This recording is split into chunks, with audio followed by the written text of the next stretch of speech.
Al escucharlo sentí un terror enorme. ¡Oh, cuidado! ¡Cuidado! ¡Ah! ¡Puto el mueble! Dimos cuenta que había una persona detrás de la cámara y empezamos a acordarnos que en el vagón con nosotras no había nadie.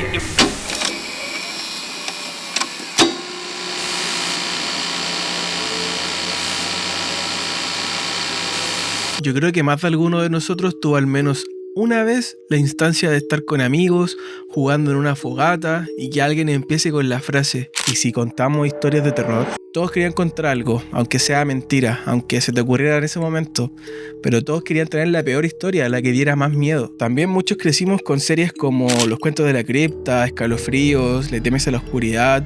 Incluso recuerdo unas cápsulas del Cartoon Network que se llamaban Historias escalofriantes.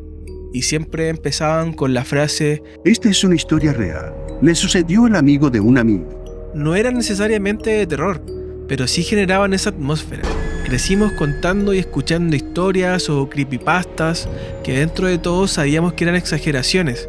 Sí daban miedo, pero se sienten lejanas o falsas. Pero ¿qué pasa cuando esto se vuelve noticia real? ¿Le da más credibilidad? ¿Te da más miedo porque aparece en la tele? En mi caso sí, yo recuerdo que de chico me cagaba de miedo con series como OVNI, El día menos pensado y todos estos programas serios que investigaban casos lo hacía sentir más real, más tangible y pensaba cosas como si esto le pasó a ellos, también me puede pasar a mí. En este video quiero hacer un recorrido por distintos casos paranormales que pasaron por la tele, porque si en el mismo canal que tus papás veían las noticias, después hablaban de exorcismo y de fantasmas, todo se volvía aún mucho más real y aterrador. Es un niño de 5 años, de tez muy blanca, su pelo muy negro y los ojos muy negros.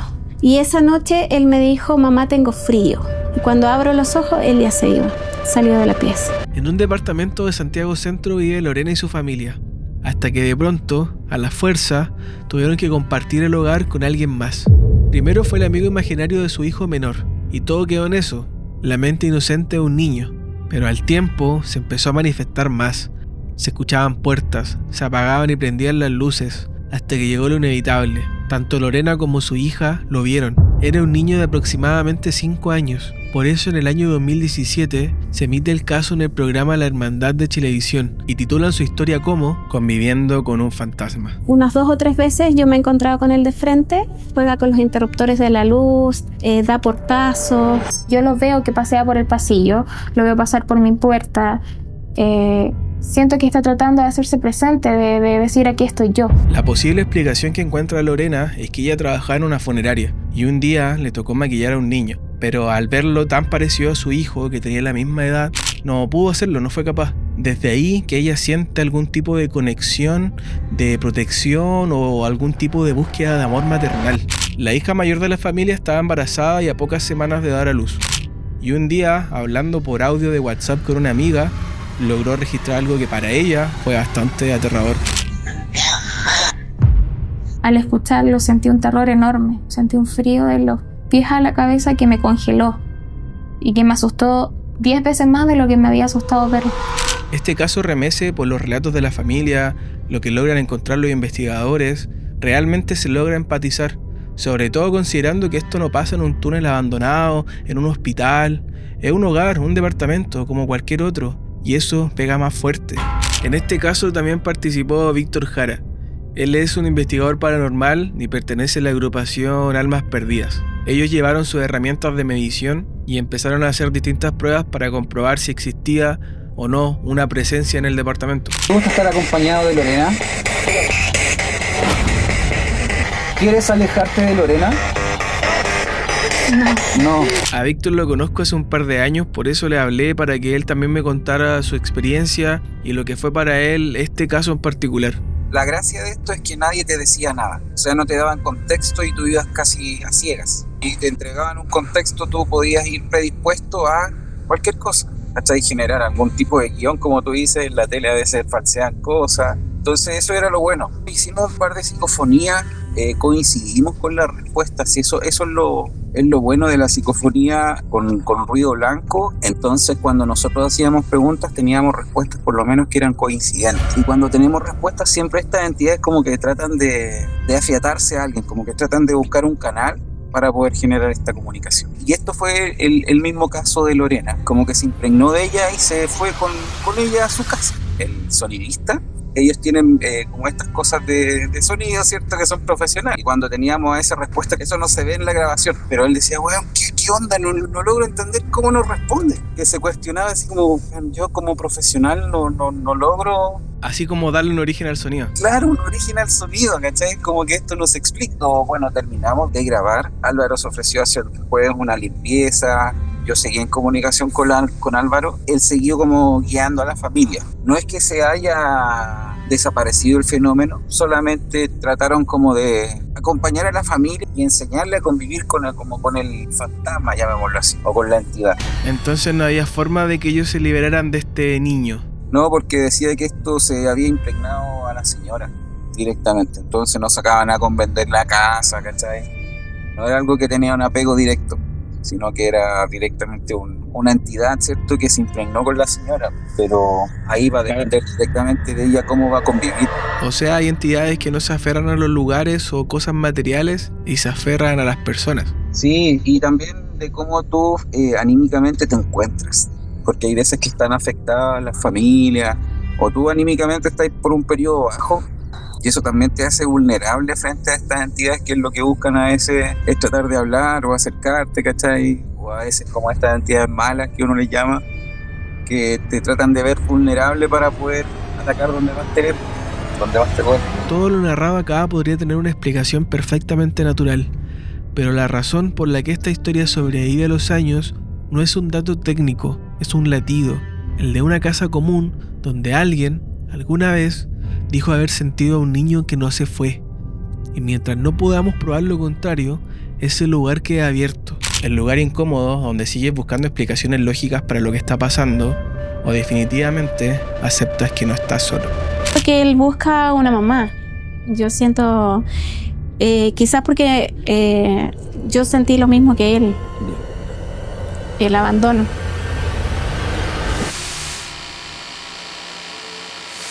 Porque ahí dicen que aparece una niñita. Guardian la han visto también cuando andan haciendo las rondas. Y apenas llegamos, papá, mamá, hay algo en la cámara. Le instalamos en la tele, lo vimos, quedamos los plomos. Sí. En el año 2004, en Iquique, en el condominio Playa La Portada, los vecinos empezaron a comentar que escuchaban distintos ruidos raros en la noche. Pasos en los pasillos, puertas que se cierran y se abren, luces que se prenden y apagan. Esto se hizo aún más frecuente con los guardias que tenían que hacer rondas, sobre todo en la noche, donde decían ver una niña. Esto asustó a casi toda la gente que vivía ahí en ese condominio, menos a Cecilia Muñoz, una joven muy curiosa que le interesaba mucho el tema paranormal. Primero puso cámaras en los pasillos y las dejó grabando por un tiempo. Estaban decididos a encontrar algo, a diferencia del resto, que prefería evitar la oscuridad y le aterraba compartir espacio con una supuesta niña del más allá. Cecilia quería pruebas, respuestas, ver lo que nadie se atrevía a mirar. No encontraron nada, las cámaras no registraron movimiento, todo en calma, pero no se rindieron. Un día, estando con amigos, fue su madre quien le insistió que lo volviera a intentar. Y esta vez sí encontró lo que tanto se escondía de ella. Recorrer los pasillos, yo iba con la cámara, no iba mirando, porque si veía algo, no sé. Así que andaba con la cámara, que iba con un niño agarrado del brazo, iba con la cámara así. Cuando llegamos, veníamos en el auto con mi hermana, le dije, ya, revisa la cinta, a ver que si captamos algo. Y me dice, Tati, parece que vi algo. Y justo se le acabó la batería.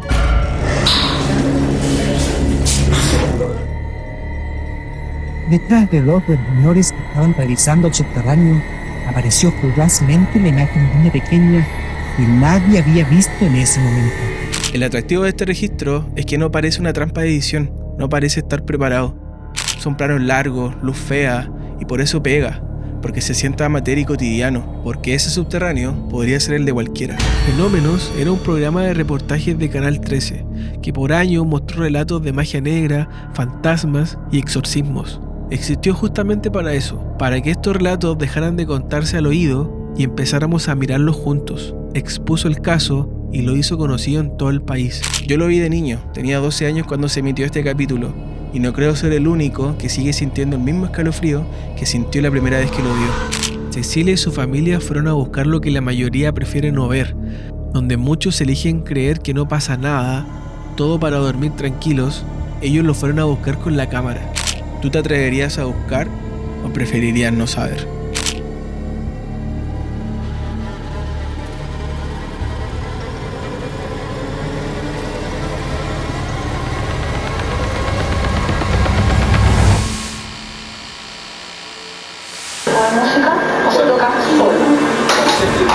Yo tocaba con ensambles clásicos.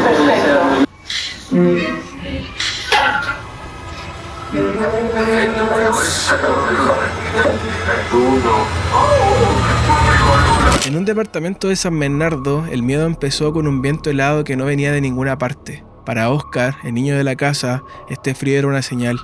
Después se caía un cuadro, se cerraba una puerta o las luces titubeaban. Aprendió el ritual a la fuerza. Cuando el aire cambiaba, sacaba el celular y grababa. No siempre pasaba algo, pero varias veces quedaron objetos moviéndose sin razón aparente en sus videos. Su rutina se basó en esa certeza pequeña y cruel. Cuando el frío cruza el pasillo, algo más entra con él. El caso saltó a la tele y dejó de ser la fantasía de un niño. Apareció como desesperación por casa embrujada en San Bernardo. La misma casa, los mismos relatos y la posibilidad de que el país mirara lo que Oscar ya había visto cuando grababa con su celular. En el momento intentaron encontrar respuestas e incluso organizaron una sanación a la casa para terminar con el hostigamiento que sufría el niño. No sé si aquí hay un fantasma o todo sea solo un montaje. Lo que sí hay es un registro, una familia que lo cuenta tal como lo vivió. El viento helado que avisa que viene algo más, el niño que ya aprendió a sacar su celular justo antes de que algo pase, la casa que se vuelve distinta cuando todos duermen. Con eso alcanza para contar la historia. Tú eliges creer que todo esto sea verdad o no. Pero si esa corriente cruzara tu pasillo, si de pronto se empezaran a caer las cosas en la pieza de tu hijo sin ninguna razón, o vieras video en tu teléfono de algo que no deberías ver, ¿qué creerías? Y vemos una luz blanca y yo te puedo dar fe de que era una niña.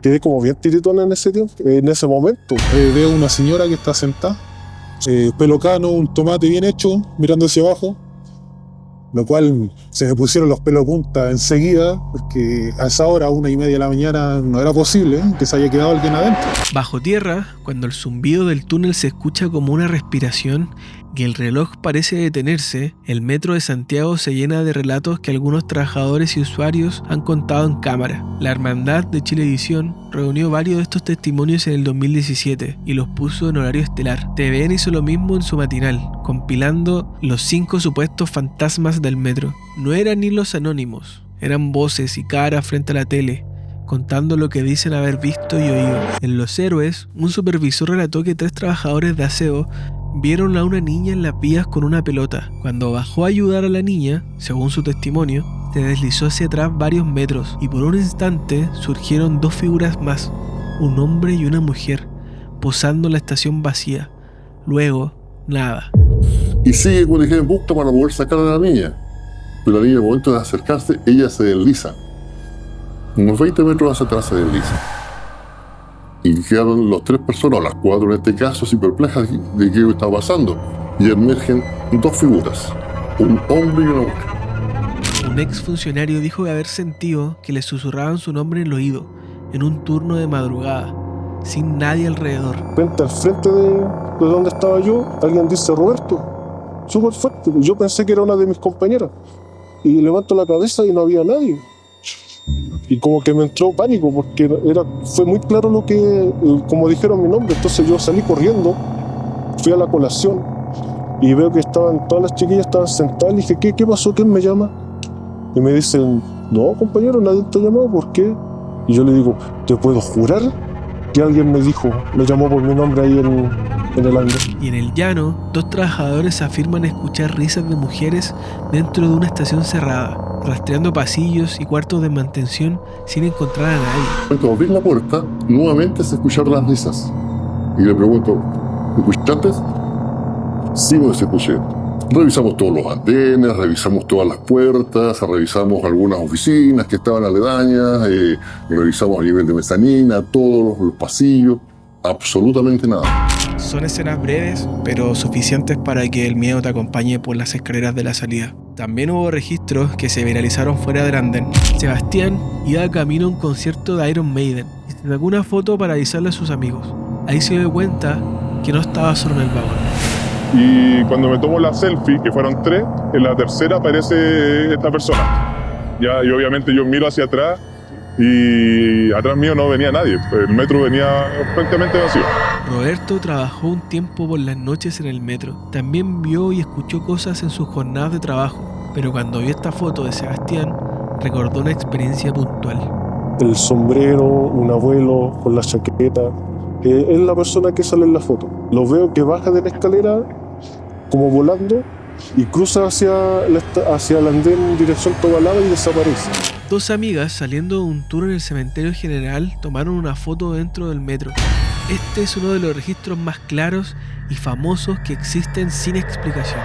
Ahí nos dimos cuenta de que había una persona detrás de la cámara y empezamos a acordarnos que en el vagón con nosotras no había nadie. Y está la otra cara, la que pesa, porque debajo de la tierra también pasan tragedias. La conversación sobre apariciones convive con campañas de prevención de suicidio. Es un escenario que repite este actuar muy seguido. ¿Será solo coincidencia? Y con los cientos de casos de desvivisiones, ¿quedan secuelas en el lugar? Seguramente más de alguno le debe pasar, que va atrasado a trabajar o estudiar y el metro se detiene porque alguien se cae en las vías. La primera reacción es la del egoísmo, de pensar de que te va a atrasar más, todos reclaman, putean al aire, pero nadie se detiene a pensar un minuto en qué pasaba por la cabeza de esa persona que llegó hasta este recurso tan extremo. Pasamos todos los días por los mismos andenes, atrapados en la rutina y en nuestros problemas, que ni siquiera nos importa quién está al lado nuestro, y por eso no vemos lo que otros dicen haber visto. Pero ahora que escuchaste estos relatos, ¿los vas a seguir ignorando? Si se te hace tarde y te toca el último tren, cuando la estación suena más honda y el túnel respira distinto, ¿seguirás creyendo que vas solo? ¡Oh, cuidado! ¡Cuidado, güey! ¡Ah! ¡Puto el mueble! ¡Le rozó! La familia nos empezó a decir que había actividad paranormal al interior. Nosotros, en primera instancia, y cuando invoqué al diablo así, como tratando de decirle que se retire el lugar, y saliendo del domicilio por la puerta delantera, sentí un cuchillo que me rozó la espalda. En el año 2017 se viralizó un video en Alerce, a las afueras de Puerto Montt, donde un carabinero dice haber enfrentado al diablo. Empezaron transmisiones en vivo alrededor de la supuesta casa embrujada. Toda Latinoamérica estaba atenta a los sucesos que pasaban. Eso produjo que varios canales fueran a verla. Incluso hubo despacho en vivo en los matinales. Por unos días, todo Chile miró el mismo living al mismo tiempo. La casa se rodeó de curiosos que no querían perder la oportunidad de lograr un registro, una foto, un video. Todos necesitaban estar ahí. También llegaron sacerdotes a bendecir, a hacer oraciones, incluso se podría decir que exorcismos. Pero de pronto comenzaron los cuestionamientos. El parapsicólogo José Luis Cainzo visitó la casa y descartó fuerzas paranormales. Dijo que los patrones no calzaban y apuntó a miembros de la familia como posibles responsables de lo que veíamos. Finalmente, con el periodismo llegamos a la conclusión de que no, de que esto es simplemente un montaje bien armado. No hay lo que verdaderamente debiera haber. Yo insisto, ayer me quedé solo. Yo apagué la luz, me quedé a oscuras con varias personas afuera. Y la verdad que aquí no pasó absolutamente nada. La prensa local y nacional recogió la tesis, montaje. Desde el mundo de la TV paranormal, Vanessa Daroch primero había dicho que sentía una fuerte presencia. Doy fe absoluta de que aquí están pasando cosas y que la persona que está acá, el ente que está acá, no es bueno. Pero luego lo catalogó como un tongo rasca. Llegué, dije que no había nada. Después de un tiempo, esa pasó a ser la verdad oficial. Todos nos quedamos con eso, y tanto la familia como la casa pasaron al olvido. No sabemos si aquí hubo un poltergeist o una gran puesta en escena. Real o montaje, no se puede negar que muchos nos interesamos en el caso, Incluso hubo mucho morbo en creer y hacer especulaciones. Pero si esto pasara en tu casa, si de pronto en tu cocina las cosas vuelan de la nada, ¿saldrías corriendo o llamarías a la tele? Repasando estos casos, siempre nos queda la duda de qué es real o no. Sabemos que la tele es show, es entretención y sobre todo es rating. ¿Serían capaces de mentir o exagerar situaciones con tal de tener más audiencia? Obvio que sí. Hemos visto casos donde se pierde todo tipo de ética con tal de generar polémica y espectadores. Pero eso no quiere decir que todo sea falso y exagerado. A esa dualidad nos enfrentamos cada uno de nosotros a la hora de generar un juicio. Pero los relatos están, los testigos están, y no son los primeros ni serán los últimos en vivir este tipo de situaciones. Si esto te pasara a ti, ¿buscarías que todos te creyeran? ¿Que todos sientan lo mismo que tú estás sintiendo? ¿O te calmarías con explicaciones lógicas de lo que está pasando? Pero esa duda siempre va a estar hasta que te pase. Ahí recién sabrás cuánto miedo sentir. Gracias por llegar hasta acá y nos vemos en otro video.